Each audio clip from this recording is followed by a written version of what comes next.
बाबा जी महाराज अपनी भ्रामक लीलाओं के कारण बाहरी रूप से अन्यथा लगने वाले परंतु अंतर से वैराग्य के प्रतिमूर्ति त्रिगुणातीत स्वयं सर्वसिद्ध अवतार विभूति बाबा जी महाराज के लिए संसार की कोई भी वस्तु अमूल्य से अमूल्य सुंदर से सुंदर अप्राप्य न थी, परंतु कभी भी वांछित नहीं रही। प्रकृति उनकी दासी थी और उन्हें सब कुछ स्वतः ही उपलब्ध करा देती थी। परंतु जैसा पूर्व में ही कहा जा चुका है, प्रकृति की इस सेवा को निष्प्रह बाबा जी महाराज जी ने ना तो कभी भी अपनी दैहिक दैविक भौतिक कही जाने वाली आवश्यकताओं की पूर्ति के लिए ही स्वीकार किया, ना ही अपनी महत्ता प्रकट करने हेतु अथवा अपनी ख्याति बढ़ाने हेतु ही ख्याति प्रसिद्धि के संदर्भ में सर्वत्री के एम पुंछी और राजा भद्री के भत्सन का प्रसंग पूर्व में ही दिया जा चुका है।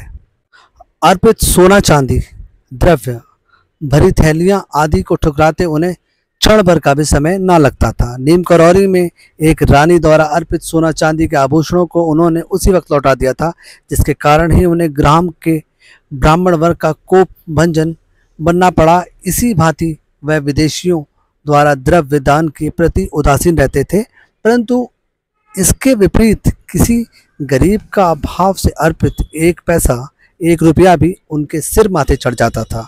इस संबंध में एक मार्मिक लीला इस प्रकार है, जिसका विवरण हमें श्री कहर सिंह जी से प्राप्त हुआ। श्री प्रेमलाल माथुर लखनऊ के रहने वाले के घर में एक नौकर था जो बाबा जी के सभी प्रकार की नीज टहल करता था, उनके सारे दैनिक कार्य में उनकी सहायता करता था। एक दिन काम से फुर्सत पाकर वह भी 2-2:30 बजे दोपहर को उस कमरे की दोपहरी में आ गया जहां बाबा जी आराम कर रहे थे।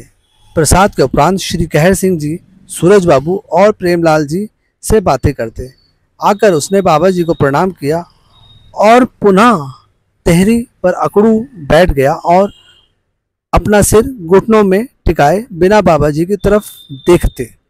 तब बाबा जी ने उससे पूछा, तेरा कोई गुरु है? उसने उसी तरह मुंह नीचा किए बिना डोले गर्दन हिला दी और हामी भरते।